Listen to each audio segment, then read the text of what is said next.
trois facteurs qui sont responsables de ces saisons de frustration, de difficultés, de défis. Je veux que vous écoutiez très attentivement. Chacun d'entre nous, assis sous le son de ma voix, a vécu ou vivra une ou plusieurs de ces saisons. Êtes-vous prêts? La première raison pour laquelle les gens deviennent faibles, pourquoi les gens se fatiguent spirituellement et autrement, pourquoi les gens se découragent. La toute première raison, écoutez bien, c'est l'espoir différé. Notez-le s'il vous plaît. Les attentes déçues peuvent freiner la vie spirituelle des gens. Les attentes déçues peuvent nuire aux finances. Vous mettez votre argent dans une entreprise ou un investissement, puis vous le perdez et vous avez des problèmes.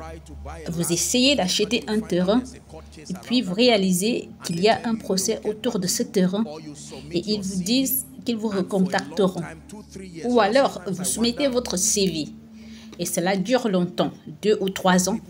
Vous savez, parfois, je me demande quand les gens partagent leurs témoignages ici et qu'ils disent qu'après avoir fait ceci ou cela, ou peut-être quand la parole est venue, un emploi pour lequel ils ont postulé depuis 3 ou 4 ans, maintenant m'a appelé. Le problème ici, ce n'est pas le miracle. Le problème est l'endurance d'avoir attendu 3 ou 4 ans. Sommes-nous ensemble? L'espoir différé.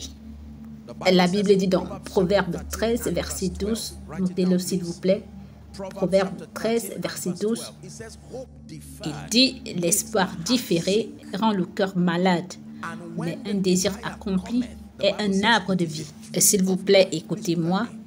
Savez-vous pourquoi de nombreux jeunes dans ce pays commencent déjà à être confrontés à des problèmes de santé que l'on pourrait croire réservés aux personnes âgées de 50 à 60 ans? Aujourd'hui, un jeune garçon d'une vingtaine d'années présente les mêmes symptômes qu'une personne âgée de 65 ans. C'est à cause de l'espoir différé. Après avoir passé 5 ans, 6 ans, 7 ans, 10 ans à suivre plusieurs programmes scolaires, la plupart d'entre eux vivent avec la joie au cœur, s'attendant à obtenir un emploi immédiatement. Et à partir de ce moment-là, 10 ans, 15 ans, 20 ans, pas d'emploi, rien. Problèmes financiers, problèmes conjugaux, problèmes de fécondité.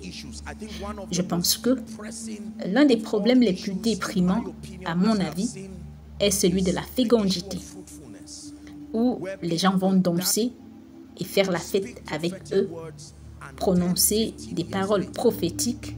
10 ans, 15 ans plus tard, le couple attend toujours. Surtout si vous êtes dans une position où vous devez aussi exercer un ministère auprès des autres. J'ai eu le privilège de pleurer et de prier avec de nombreux prédicateurs. Et surtout, lorsque vous les voyez pleurer à ce sujet, cela peut être la source d'espoir différé et de frustration. Vous avez besoin de grâce et de la force de Dieu. Si Dieu vous parle, dites Amen. Deuxièmement, très rapidement, quelle est la deuxième raison? Écoutez attentivement. Pourquoi la foi des gens est-elle affaiblie? Pourquoi leur enthousiasme et leur zèle diminuent?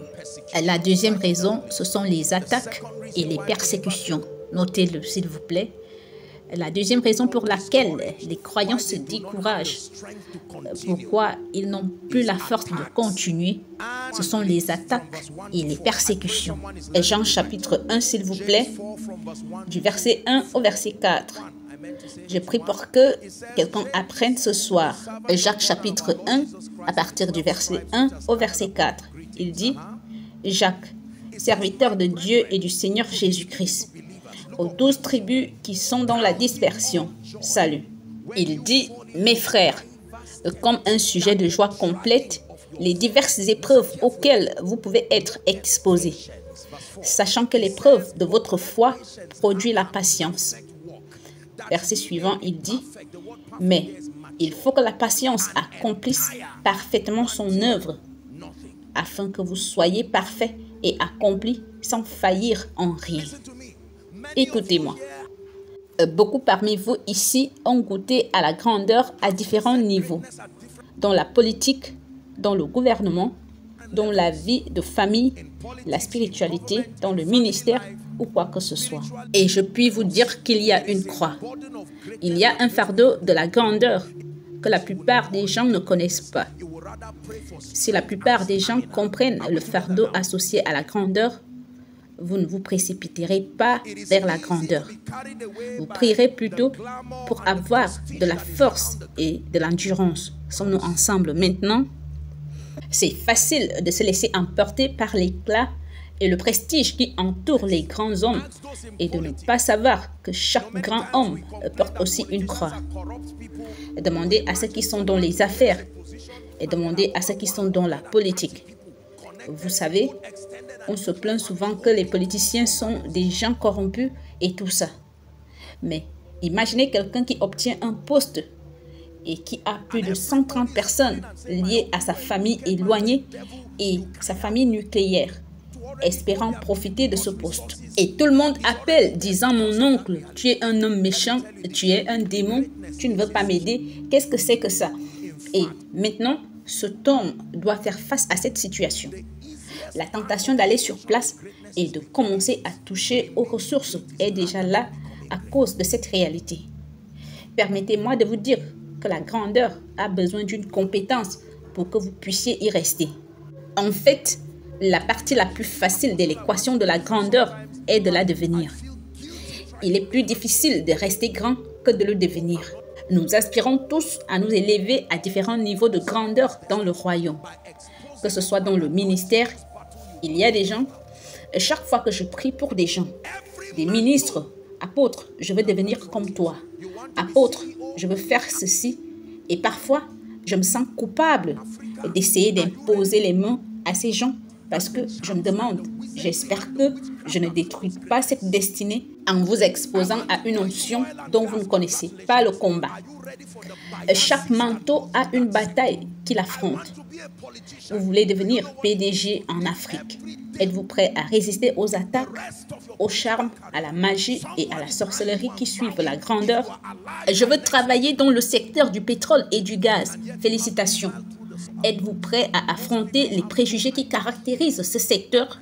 Je veux faire de la politique. Savez-vous ce que cela signifie de vivre chaque jour avec des menaces pour le reste de votre carrière politique? Et puis-je vous dire que les grands méritent vos ovations? La plupart des gens ne savent pas que la grandeur est un fardeau. Souvent, lorsque Dieu ne l'apporte pas dans la vie d'un individu, ce n'est pas de la méchanceté. C'est la miséricorde qui vous regarde et dit « Je ne vais pas briser ce fragile destin qui n'est pas encore fortifié par la connaissance. » Et alors, il va retarder certaines choses afin que vous grandissiez. Alléluia. Les attaques et les persécutions. Tant que vous n'êtes pas grand, votre montre est bonne. Tant que vous n'êtes pas grand, un homme de Dieu a dit que personne ne recherche l'échec. Les gens ne recherchent que le succès. Et lorsque vous échouez, personne n'ira vérifier et dira que je voudrais savoir la raison pour laquelle il a échoué. Et lorsque vous réussissez, quelque chose ne va pas avec votre montre. Elle est censée être ainsi. Quelque chose ne va pas avec votre pantalon. Vous ne l'avez pas bien porté. Tout est mauvais avec les grands. C'est le fardeau de la grandeur. Est-ce que vous apprenez quelque chose très important?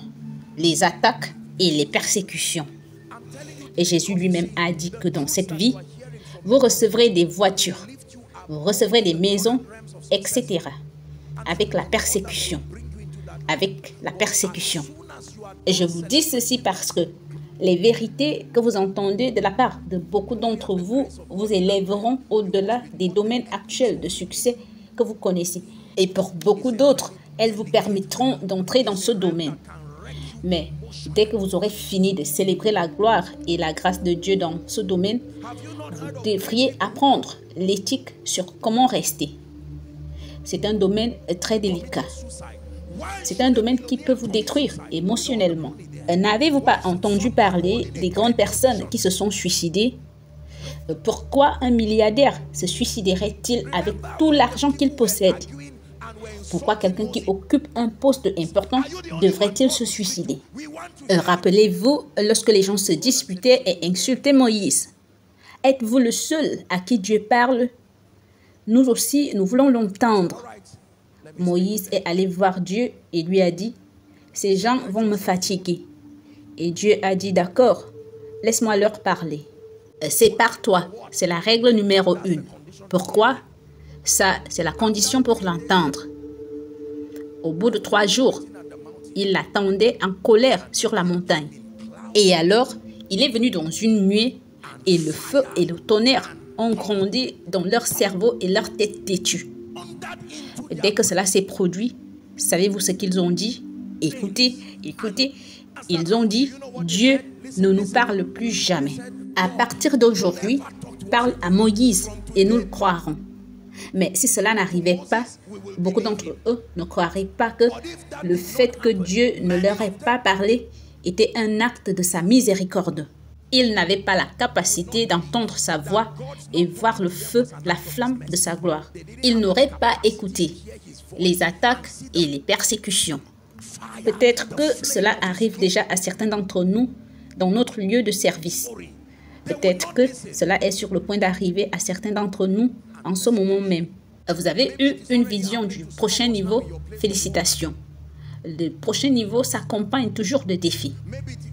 Au moment où vous devenez grand, quelque chose ne va pas avec vos enfants. Au moment où vous devenez grand, quelque chose ne va pas avec vous. Donc, le premier facteur qui est responsable de la faiblesse et de la lassitude des croyants, c'est la différence d'espérance, les attentes déçues.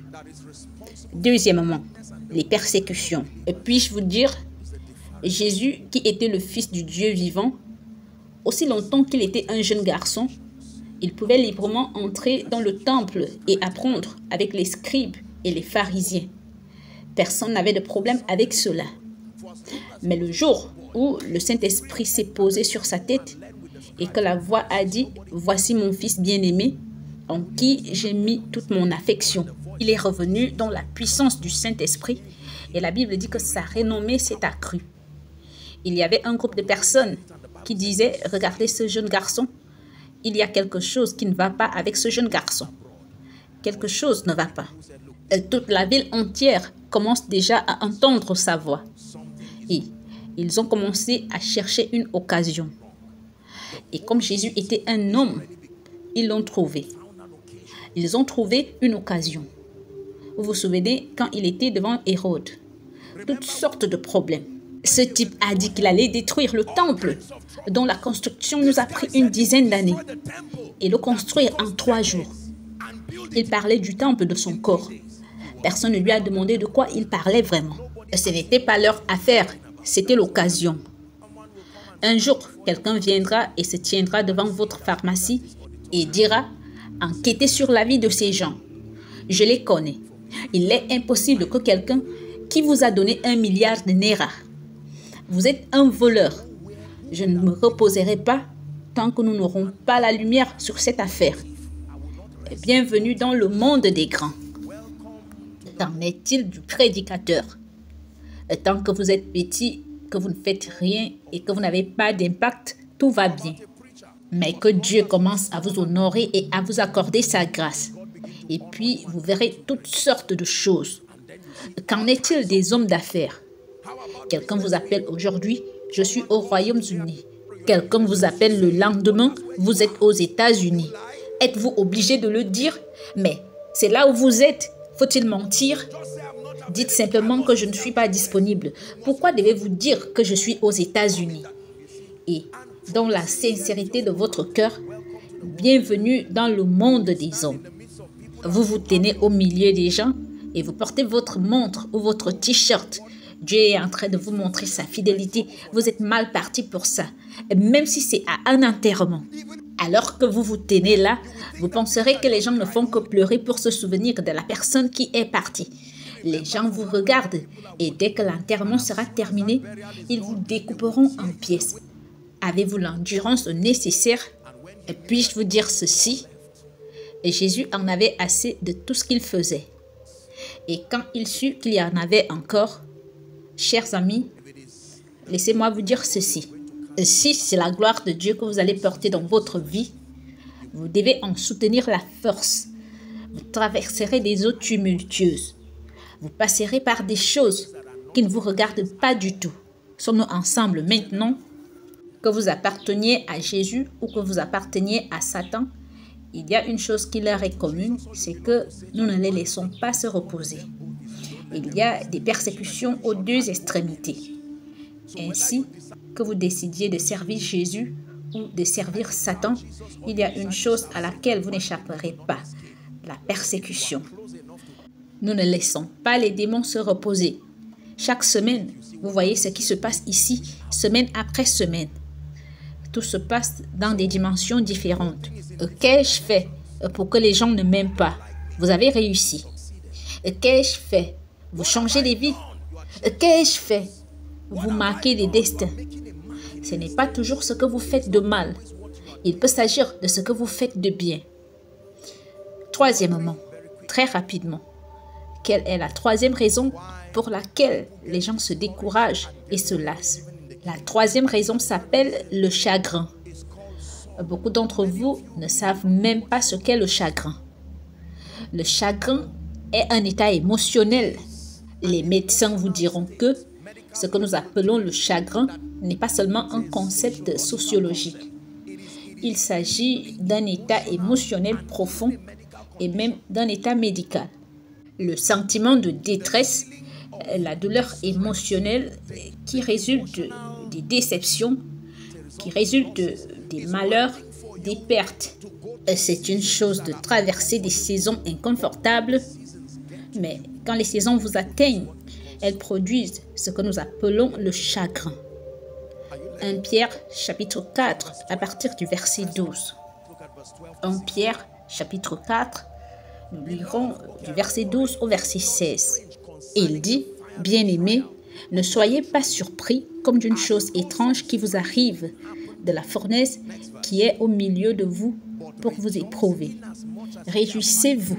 Cela signifie que lorsque vous traversez des saisons inconfortables à cause de votre amour et de votre détermination à devenir tout ce que Dieu vous a destiné à être, la Bible dit que ce n'est pas votre souffrance. Vous ne faites que participer aux souffrances du Christ. Et la Bible dit qu'il y a une relation entre les souffrances et la gloire. Elle parle des souffrances du Christ et de la gloire qui sera révélée. Verset 13. Réjouissez-vous au contraire de la part que vous avez aux souffrances de Christ, afin que vous soyez aussi dans la joie et dans l'allégresse lorsque sa gloire apparaîtra. Verset suivant, il dit, si vous êtes outragés pour le nom du Christ, le nom du Christ ici ne signifie pas que vous prêchez directement l'évangile. En raison de votre adhésion au principe du royaume et que vous excellez maintenant et qu'en conséquence, il vous arrive toutes sortes de choses. Il dit, vous êtes heureux parce que l'Esprit de gloire, l'Esprit de Dieu repose sur vous. Et cette écriture est très puissante. Ensuite, il dit que nul de vous, en effet, ne souffre comme meurtrier ou voleur ou malfaiteur ou comme s'ingérant dans les affaires d'autrui. Mais si quelqu'un souffre comme chrétien, qu'il n'en ait point honte et que plutôt il glorifie Dieu à cause de son nom. Les gens vous persécutent parce qu'ils pensaient que vous alliez utiliser une position politique ou une quelconque position d'honneur pour siphonner des ressources. Et vous avez refusé. Vous préférez l'opprobre du Christ à toutes ces choses. Laissez-moi vous dire qu'en Afrique, les gens s'en prendront à vous. Ils diront que vous avez perdu 8 ans, que vous avez perdu 30 ans à servir. Et vous avez eu l'occasion de prendre votre part du gâteau national. Et vous avez refusé. Et vous n'avez même pas laissé les autres en prendre. Il y a beaucoup de gens sincères aujourd'hui dans cette nation et dans toute l'Afrique, dont les enfants ne peuvent pas marcher librement dans la joie à cause de la colère que les gens ont à l'égard de leur succès et de leur victoire. Il y a des gens aujourd'hui qui ne peuvent pas venir témoigner à l'église. Et c'est la raison pour laquelle les gens riches et bénis ne viennent pas témoigner à l'église. Au mieux, ils peuvent juste le dire à l'homme de Dieu et ils prient pour eux parce qu'ils ont peur pour leur propre vie. Chaque fois que les gens s'élèvent Nous vivons dans un contexte où les gens se sentent coupables parce que la parole de Dieu marche pour eux. Le chagrin. Il n'est pas rare d'être attristé, déprimé, abattu comme résultat de ces situations. Jésus lui-même en est arrivé à un point où il en avait assez et où il était fatigué. Lorsqu'il est allé à Gethsémane, on aurait pu penser qu'il se réjouirait. Écoutez, n'est-il pas étonnant que lorsque Job a traversé tout ce qu'il a traversé, Job a adoré. Lorsque Jésus a traversé tout ce qu'il a traversé, Jésus était prêt à dire « Père, est-il possible de négocier ceci ?» Job ne s'est pas plaint. Non, il a adoré. Mais Jésus est sur le point d'aller sur la croix. Il a souffert de tout ce qu'il avait enduré. Et les gens pour lesquels il allait mourir ne l'appréciaient même pas. Combien d'enfants aujourd'hui regardent leurs parents et les insultent en leur disant « honte à vous ». D'autres personnes voyagent avec leurs enfants partout dans le monde entier. Nous sommes ici et vous ne pouvez nous emmener que dans cette école. Tout ce que vous pouvez faire, c'est de payer nos frais de scolarité. Et cela peut être pénible en tant que père et mère responsable. Et vous regardez et vous dites « quel genre d'enfant est-ce que j'ai eu ?» Vous n'êtes même pas reconnaissant que je puisse vous envoyer à l'école. Me suis-je donné naissance à moi-même? Il vous répond. Il y a des moments où l'on peut dire du mal de vos bonnes œuvres. Cela apporte le chagrin. Ça apporte le chagrin. Je connais un homme qui, il y a des années, est allé faire un acte de charité dans une région quelque part. Et à la fin de son voyage, les gens ont persécuté cet homme et l'ont insulté, disant honte à lui, que pour son statut, est-ce tout ce qu'il pouvait aller donner aux gens, que les gens ordinaires en avaient fait mieux que lui. Et c'était juste une contribution. Avez-vous vu des gens à qui vous donnez un sac de riz et qui vous demandent où est le sel, où sont les condiments? Vous avez juste donné du riz comme ça. Écoutez, bien-aimés dans le Seigneur, je sais que nous sommes tous en train de rire, mais je voudrais que vous prêtiez attention. Parce que beaucoup d'entre vous, en ce moment même, ça, c'est l'une des choses qui ferme la porte de votre cœur de compassion. Vous n'étiez pas ainsi. Il y a beaucoup de gens qui ont changé à cause de la méchanceté des gens. Il y a beaucoup de gens aujourd'hui qui ont juré de ne plus jamais aider quelqu'un qui n'est pas leur enfant dans la famille nucléaire.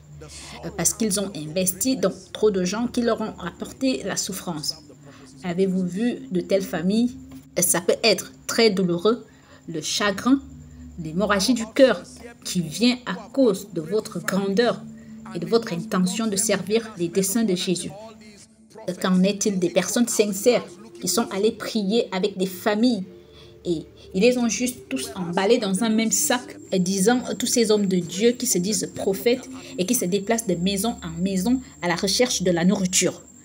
Alors que certains d'entre eux étaient des gens sincères qui priaient au fond de leur cœur pour les familles. Il y a certains d'entre nous, hommes de Dieu, c'est presque une croix que nous portons jour et nuit. Les gens croient que chaque homme de Dieu que Dieu aide utilise un charme quelque part ou utilise quelque chose de démoniaque que vous avez mangé ou avalé. Dès le moment où les gens voient une manifestation spectaculaire de la main de Dieu sur votre vie, qu'en est-il des gens qui sont bénis?